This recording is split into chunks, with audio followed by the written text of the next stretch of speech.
guys, the outcome of this presidential election is getting interesting day by day. Come and hear what the presidential candidate of SDP said about the principal of Labour Party and his supporters worldwide. Guys, this is Bagama allegation. Remember, this SDP candidate is among those that told INEC to go on with their manipulated and fraudulent results they presented to Nigerians. Guys, watch this video and hear what this man they talk. And don't forget to share your thought with us. When I first made a tweet about what was fraudulent, it was before the election.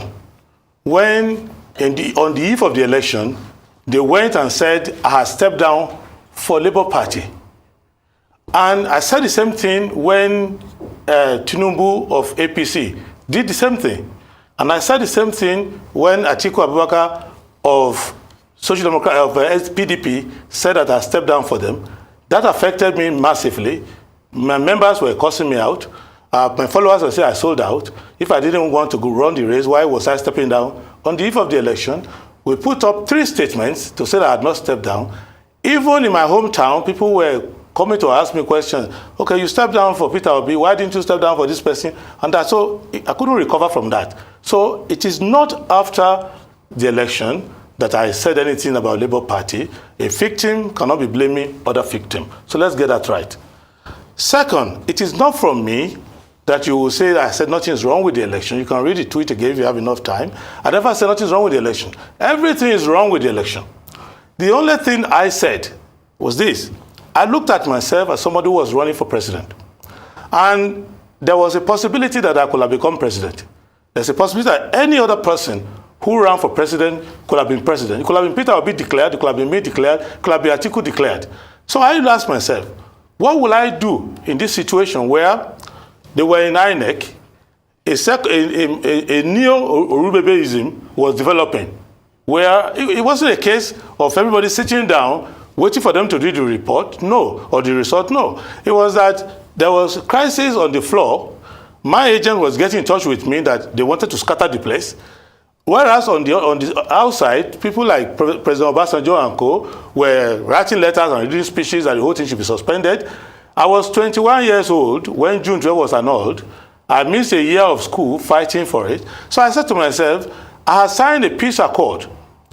None of this trouble they are making on the floor is going to change the result. You can always go to court to challenge it. So I issued the first statement saying, we all signed a peace accord. And we were instructed clearly, the peace accord. The chairman of my party said he wasn't going to sign a peace accord. That the peace accord was a sham. He didn't sign. You can go and check. And he said, I shouldn't bother myself. I said, no, I will go and sign it. So having signed the peace accord, I have a duty to keep to it. And what we are told is that we should not disrupt the process. We should let it finish.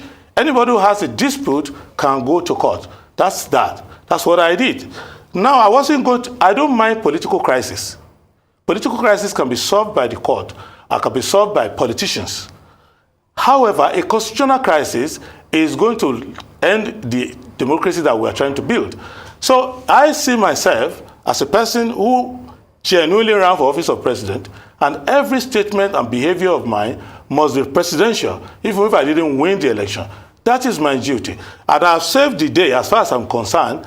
Now, anybody who wants to go and challenge the election can go and challenge the election. Everything is wrong with the election, and I've been saying it from time. It is not only what happened on that day of collation that was wrong with the election. People cheated, people bought vote, people confiscated INEC processes. So many of the people who are complaining now cheated in many places. In the polling unit where I voted, Labour cheated, PDP cheated, APC cheated more than the rest of them because vote buying is cheating. Whichever way, the APC used recharge card to cheat. Labour brought dollar notes. PDP was giving people money. So why will I not complain? Atiku Abubakar cheated me of my vote in Katsina, cheated me of my vote in Adamawa State. It was buying votes with 200 naira with Omo and all of that. So what I'm saying is that the process is flawed. It's not an honest process. There's no one INEC.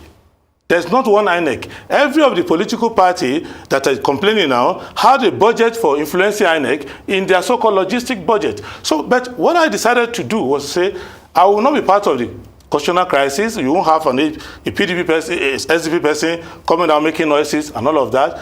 Now, to go to court, fine. I don't have a problem with anyone going to court. So it is wrong for you to characterize my reaction as being a spokesperson. I cannot be a spokesperson for APC. I don't see APC as a reliable and sensible political party, but they have been declared the winner, and the president of Nigeria, if I was the president, I would have to govern according to the principle of my office. So I don't have any problem with anyone who is opposed to anything. One simple clarification. I hope now you won't say I'm misquoting you. Yes. Is it true that you have congratulated the president-elect to say that, oh, congratulations, he has won. Whoever is agreed to go to court? Correct. And that is what we were all asked to do. It doesn't mean that if you bring evidence that will knock him out, I will not be happy. But we are supposed to congratulate the winner and still make our reservation, because that person is going to be sworn in, whether we like it or not. The court can still remove him, maybe because now it's going to be in the hand of 12 people out of 200 million people. 5 justices of Court of Appeal, 7 justices of Supreme Court. So when Court of Appeal makes a decision, whether, for example, they retain him or they remove him, people will still learn to congratulate the winner at that time. So create a scenario where Atiku Abubakar goes to court and he defeats Tinubu and Supreme Court says he's the winner. I will still have the obligation to say, congratulations on your victory. And if Tinubu decides to go to Supreme Court to go and challenge, and he also wins and retains and gets it back, I still have a duty. It's a civilized society. My congratulation does not add any halo to what has been done, but it is the process. And you all cover the process, that we all come together, sign this thing, like the tweet being shown, look at the date. The person who showed it should have looked at the date. And I said they are spreading fake news about my candidacy, which is a violation. This was 6 days ago. Before the election. Okay. This was before the election, where they were saying I stepped down for them, and they were making videos of it and circulating all over. And my people were calling me, if you are going to step down, why didn't you tell us? And this and that, you betrayed us. So the person representing me in Abia State was crying that people have been abusing her in her neighborhood, saying that she was supporting me. Now I ended up going for Peter Obi and all of that. So, but that had ended with the election. So bringing it up now and trying to create a wrong narrative, I think we need to correct that. We owe the public that duty. Right. So that is my position. That Bola Ahmed Tinubu, wrongly, rightly, anyhow, he's been declared president-elect. We who ran, who have followers, my followers are angry with me that I did that, but that's leadership. Because the duty is to stabilize the situation, and then the law will take its course. If you have evidence that you won the election, I have evidence that I have been robbed. But the evidence doesn't show that I have won. And I'm an honest person. So 90-something% of my votes are not recorded. So it's easy for me to prove that easily and show you research sheets from place to place to show you where I scored 2,100, you went and recorded 19 for me in the whole district. So I can show that. Okay. But even when I put all of that together, the Supreme Court cannot annul the election based on that. Because of substantiality, I'm a lawyer. Of all the presidential candidates, I think I have the most experience. Okay, maybe Peter Umadi is the only second person, and then maybe Anyanwu of ZLP. Otherwise, what I say in conclusion is that I do not endorse the election, but I accept that the person declared is the president-elect. But that does not immune him against any challenge. He can still be removed by the court. Anything can happen. But I've assured that I kept my bargain to the Nigerian people, and I kept my bargain to the constitution of the country. The INEC, as an institution, messed itself up massively. The political party messed themselves up massively. Even my own political party, we have our internal reviews. There are states in which our state executive carry our agent tag and get to PDP, to go and work for PDP. There are places where they carry our agent tag and give to Labour Party. There are places where some of our operatives work for APC. So everybody has to look into their own process. Okay. That is what I'm saying, because we must bring honesty to the public. But anybody who says that he won an honest election is lying to himself. All right. Okay, But so all of those who in are your complaining submission, also cheated. Mr. Adebayo, in your submission, yes, I want to speak to that a bit further because you've made some very big claims this morning. You said that you lost your polling unit. You was polling unit 19 Ward 10 in Ondo State, Yes. Ondo West, which Yes. APC won. Yes. Now you're also saying that in your polling unit, the Labour Party also they vote bought with dollars. Yes. You said the same with the PDP and that all of them rigged the election. Yes. What are your evidences? Because what they're saying is that there were massive irregularities in this particular election, and that the Labour Party has come out to say that they actually won and they have evidence. The PDP has also said the same thing and they are going to court. I'd like you to share, what do you think? Did you also win? Is that what you're claiming? I did not win. I did not win because I have a duty to be a truthful person. You see, the people said, first we know in logic and mathematics that in an election, only one person can win. Yes. So in an election where 3 people say they have won, there are at least 2 liars among them. So that one, I don't need to join them to make the 3rd liar or 4th liar. Who do you think is lying amongst the 3 of them?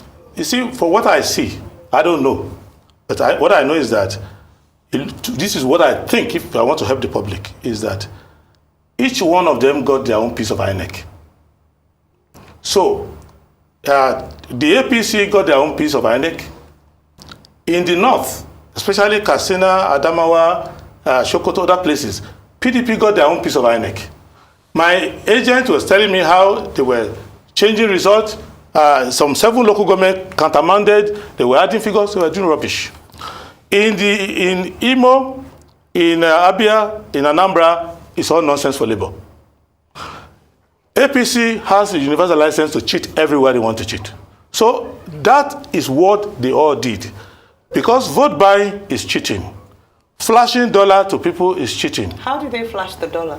You come to the polling unit, not only in my own polling unit, in many polling units, what they do is this. Since the wise people of the world have seized the Naira, which I told them was a waste of time, what they did was that in the case of APC, they had a recharge card that has certain codes in it.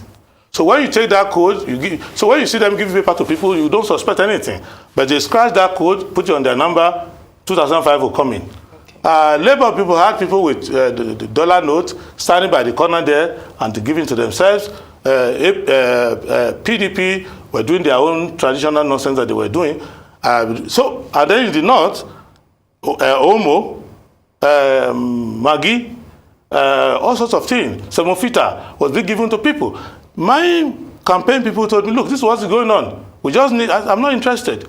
Even people I have known very well in my own community led the delegation to say, Prince, we know you, we like you, respect you, but you need to give something to everybody. I'm not going to give 1 naira to anybody. Go and vote according to your conscience.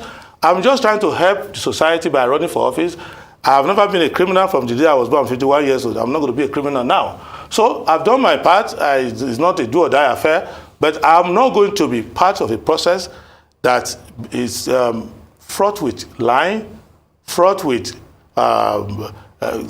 dishonesty, fraught with hypocrisy, where the person who cheated in the east is crying about the cheating in the north. The person who cheated in the north is crying about the cheating in the east and the west. I don't have time for that. But if Nigerian journalism is going to serve the public, it's the duty of investigative journalists not to go around and find out, not to sit in the studio, allowing people to make wide claims. So that is my problem, because there are journalists in every place, I believe, and they have access, and now the evidence is there. And I pray to God Almighty that those who want to go to court will go to court, and the evidence will come out. But for me, I'm a lawyer, I'm a specialist in election matter. The reason why I'm not going to court is that the court has limited framework for saying what happens. What happened before the election, you can't say it. What happened that is not on record, you can't say it. What happened that oral evidence, you can't say it. So what I can say is that I'm going to use the public forum to expose what happened in the election, not to undermine the winner or disturb the claimants, but to let Nigerians know that we wrote in our book that we're going to do an honest election, but our culture of dishonesty and sabotage allow us to sabotage ourselves, and some of the victims who cheated but were not successful are now fighting the person who cheated and became successful. And that if we don't want to have this cycle every 4 years, where we become a theater of the absurd, that we need to interrogate the quality of people who come to public service, quality of people who come to election. There must be people who are decent enough not to cheat, who are decent enough not to bribe, who are decent enough not to lie. And until you get that, and that INEC is a crime syndicate. And I say that with every sense of responsibility. I will indemnify Arise TV if you are in court. It's a crime syndicate because the official of INEC, they have the 12 commissioners and the chairman, and they have the regs, and then they have the electoral officers. Each one, there are many of them demanding dollars to help you. Go and check the inner caucuses of campaigns. They were voting money to be given to INEC officials, substantial amount of money. Just the same way they will vote money to give to security and give money to TOG, they also give money to INEC officials. So if you have $100,000, they give you a place where you're in control of. And I complained about the beavers earlier, that the beaver is a loaded gun. If it's the hand of police to protect us, it's fantastic. But when a loaded gun is in the hand of an armed robber, it's dangerous to the community. And the beavers, on this occasion, was in the hand of political armed robbers. So that is the outcome of what you've got. Anyway, what I get from your submission so far is the irony that every politician is an expert in journalism. They tell journalists how to do their work, investigative journalism, and all of that. But that's an aside. No, but it's because you are the fourth estate of the rep, and some of the questions you ask are not questions you ask, they are evidence you should produce. I know. I mean, people who claim to know what investigative journalism, the only claim they have is they probably know somebody who was a vendor. No, I'm a media owner, and you will not find anybody who will come out and say, what I'm saying is, for example, we are doing investigation, and you will see what I'm basically saying. I don't want to waste your time, but what I'm saying is like everybody has their duty. Your duty is not for you to give me a microphone to make false claims. Your duty is to give me evidence of what your reporter found on the field and interrogate me based on that. Let's leave that. This is not a class in journalism. That's correct. If you try that, you will fail in that regard. But let me ask you. No, I'm very sure about that. Okay, we can come another time, but let me not take your money. No, you can measure up there. Yeah, let me expert on it, but let me ask you. Let us see it in practice. This. Now, from the summary, what I see, you are saying that this was an election organized by fraudsters looking for dollars, in which perhaps the smartest thief won. I'm trying to offer a summary. Yes. So now that you have seen that is how the game is played, your party is going to be part of the March 11 gubernatorial and House of Assembly election. Yes. I don't get the impression that you are going to pull out. Now that you see how they play the game, are you also going to play it the way they play it so that they don't leave you out? That's number one. Number two, the APC, whose candidate has now been declared the president-elect, the candidate is saying, I'm open, reconciliation. I want to carry everybody along. Asiwaju Tinubu is preaching unity. So if Asiwaju Bola Ahmed Tinubu reaches out to you, for example, and says, look, presidential candidate of the SDP, come, let us do this thing together. Will you respond? Since you think that, or even the ones that are complaining, they are not better than the APC. Okay, first, we will not follow a bad method, because it is not good for the country. What brought me to politics is to deal with poverty and insecurity, and I'm not going to add criminality to it. So it's rather to go and run an election and win or lose decently and be a human being to your community than to join, because to do what they have done, you have to commit up to 900 crimes in the books. So I'm not going to do that. Now, the second thing is that I will recommend to the person declared to reach out to those who are fighting first. I'm okay. Because we have to run a government, to reach out to them. I'm not saying they should not go to court, but to reach out to them in a way that, first I must commend them that the violence that I was fearing, starting with, if you look at how a certain senator was jumping up and down in the hall, and what people were planning on the street, and not even responsible people in society inciting people to go and do one thing or the other. So see that everybody is calm now. I'm very happy about it. The two things I will tell INEC is this. Try your best. Because INEC's problem started with procurement fraud. All that BFAS and energies, if you look at the cost and inflation, that's why they were over-describing what they can do, what they cannot do. That thing is not as clever as a Samsung phone of 50,000 naira. So the procurement fraud that INEC did that took them to 800 something billion is the beginning of their problem. So they will say this thing will catch it with this and that. So INEC needs to go and run a basic election, and it is not based on technology. It is based on the honesty of their staff. INEC has highly dishonest staff and personnel. So if INEC, forget technology, don't go for and say upload this, that will never work. What you should do is let INEC say, we have failed the nation. And in the election that is coming next week, we will redeem ourselves. That's number one duty. If they do that, the tension will die down.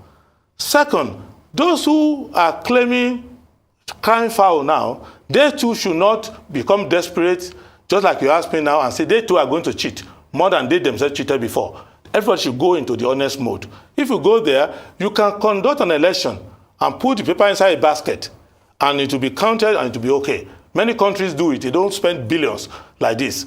And June 12, we only needed to line up and it worked that way. So honestly, it's what we're looking for.